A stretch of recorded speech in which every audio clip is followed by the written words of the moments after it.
I was a strong practising Muslim, but in the night time I would sell drugs. Really? I could feel all these eyes looking at me. People's faces was gouged. Lord have mercy. Your personal opinion, I don't care. It's a punishment, you need to be punished. I sold drugs from when I was 14 to anyone. I was a drugs mule. I don't regret it. I'll answer any questions. She seems like a person that would stand her ground. I'm scared. Good luck, Krista. Peace out, Girl Scouts. Oh, this is gonna be fun to watch. This is gonna be fun to watch. Why drugs? You can have almost anything as a side hustle. I got fascinated by the fact of having nicer things. So for me, I wanted nice trainers. I didn't want £30 trainers on the market no more. Where I lived, there was a lot of substance misusers. It was an opportunity to make quick cash with people in the area that wanted to get high. So I sold cannabis, crack, and heroin. We all want nice things, but we all work for it, not in that. Yeah. Because like she wants like immediate like reward. She couldn't be bothered to wait. How was you in school? I went to a Catholic high school. I was a model student. So my friendship group, we went youth club, we did dance. I danced in a girls group. Oh, I do that I used to go football on a Wednesday or Thursday. I did activities. Yeah. But amongst doing activities, I would slide out of the youth club to sell drugs. So out of all my friends, I was the only one who sold drugs. She was like a model student. Yeah. She had it going for her. And yet she still chose to do drugs. Yeah. How was like your upbringing? I've been brought up a Roman Catholic. So I've been baptized, I've had my Holy Communion, I've had my confirmation, and I've been Muslim. Sounds a bit hypocritical, but for about 2 years I was a strong practising Muslim, but in the night time I would sell drugs. I wanted my £20 back. Yeah. When you sell drugs, have you ever had like a bad encounter with a client? I was about 15. I went to sell drugs and we've done the exchange. And as I've walked away, I could feel the money doesn't feel like money. Yeah. I've looked at it and I've opened it up and it's Bob Marley. Instead of Queen Elizabeth. All right, so I've walked over to my house and I went and grabbed my knife. So you really wasn't having it, it just really pushed you off the edge. I went to stab the man. She was ready to stab him. Yeah. Luckily, another crackhead came and had a word with me. But he saved me.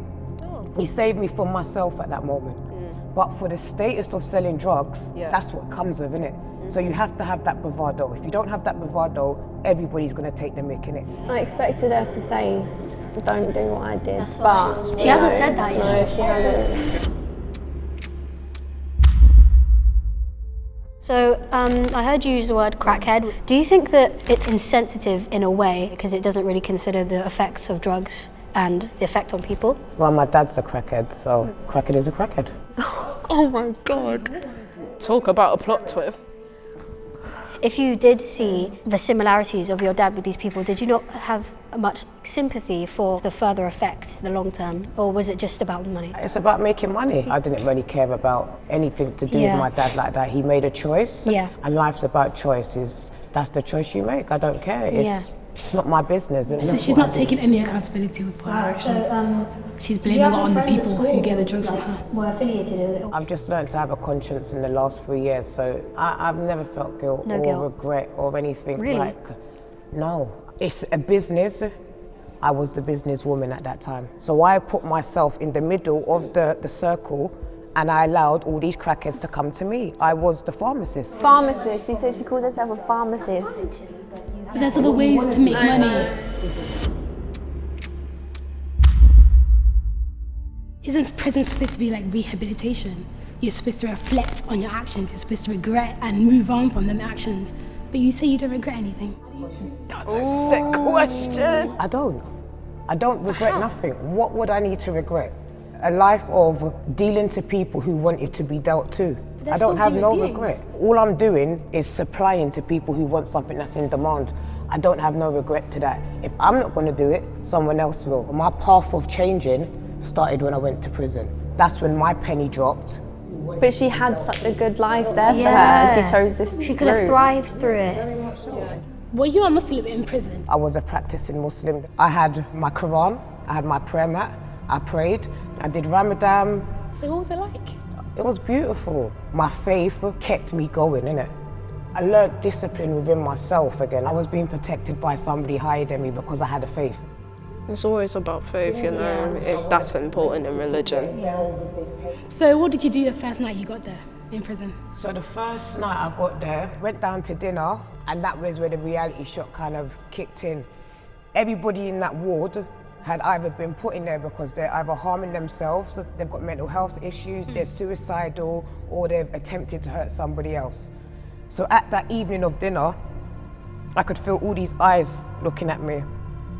Women had cuts up their arms, people's faces was gouged, and it was a very panicking situation. So got my food, and I sat there like this for the whole time, and I ate the food, and I didn't look at nobody. Oh, that definitely opened up her eyes for real. As they've walked me to the cell, and as she's opened the door, it looked like a black cave. There was just this girl on the bed rocking. And the officer's gone to turn to ask me if I'm all right. You've just heard this tear, like the tear rolled. Slapped the shiny floor. The woman said, "Are you all right?" I said, "No, I'm not all right." She said, "Do you want to make a phone call?" Tears running down my eyes. And I went and phoned my mum. And I said to her, "I can't do this. I cannot do this." My mum said, "Nequela, you put yourself in this situation. You're the only one who can get you out of it." She said, "Chin up, my girl. There's no crying now. Wipe your tears and go in the cell." And that was the real first day of prison for me. Lord have mercy.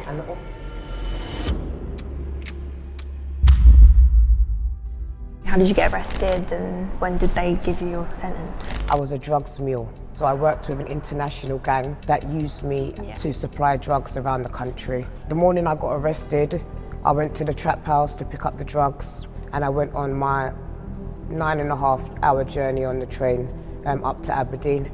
As soon as I've got out off the train, before I've even got out of the station, I felt a hand tap me. "Excuse me, we believe you've got drugs on you." They've searched me. Drugs have just come from different parts of my body out onto the floor. Dealing drugs is bad. Drugs harms like a lot of people. And how long did you get sentenced? I pled guilty, so I got a 4-year sentence. I did just under a year in prison. But they gave you 4 years. That was your time. What you did was very illegal, and it kind of seems like they let you off because you was a good girl. I personally think that, you know, you could have got a bit longer. But firstly, your personal opinion, I don't care. Secondly, I'm transporting drugs as a child for adults, so who really should get more time, the child or the adult? This is a good heated debate. How did you find prison life in general? It allowed me to look into myself. Yeah. And it allowed me to see where I wanted to place myself in society when I came back out. So I went to prison to learn. As much as it was a bad situation, I learned tenfold out of it. You're all in there as a criminal. It should be a punishment though? It is punishment. Your freedom's been taken away. I learned about myself. Not everybody goes into these places and learns about themselves. I don't know if she's being genuine. I don't know if she's actually telling Well, she's telling the truth. She's telling the truth, but is I don't know. her feelings genuine is what I'm trying to say. Yeah. Did she really learn anything? I got to be an enhanced prisoner. An enhanced prisoner means you're the highest prisoner in the prison. You're a trusted prisoner. Yeah. You had your own key. You had your own room. You had your, like, the shower facilities was beautiful. You had shower and bath. You had a hair room at the end of the landing. Hair room? Yeah, hair room. You had straighteners at the back. You Really? can do ironing. Wow, Yeah, hair room. luxury. You had straighteners. Yeah. So it's not like the slums. I never knew that. Or just a new black. And then through there, you had the mini hotel. big living room. So you had 50-inch plasma, we had leather sofas and carpet on the floor. So 8 o'clock in the morning, the officer would open the block. 8 o'clock at night, the officer would lock the block. You can sleep in other people's rooms. You could do whatever you like. You had freedom. You was trusted. So you guys had Trusted to be able to sleepovers, girls' night. Girls' You night. had freedom. Do you think that that's very soft for a prison? It's basically a hotel. Just because you're a criminal, do you think that your human rights or your basic at all, needs should be but I taken don't and think- removed? Criminals shouldn't be treated no different with people. You don't think that? No, I don't. No matter No, what I the don't. crime is? No, I don't. We're people, innit? That's like you going into prison and judging everybody else's crime. We're all in there for a crime at the end of the day. Exactly. So, yeah, I get what you're saying, but you can't say that criminals are criminals and they should be devalued more than anybody else in society. Both of them are making really good points. It's a punishment, you need to be punished. Yeah, the prison system already dehumanizes somebody. What more can you take away from someone to dehumanize them? So why take away everything else they've got? You're not going to rehabilitate that person. And it's meant to be a rehabilitating service. See what she's done conflicts with her personality, because obviously it seems like she's a changed person now. At least she got the wake-up call. It could have been way worse.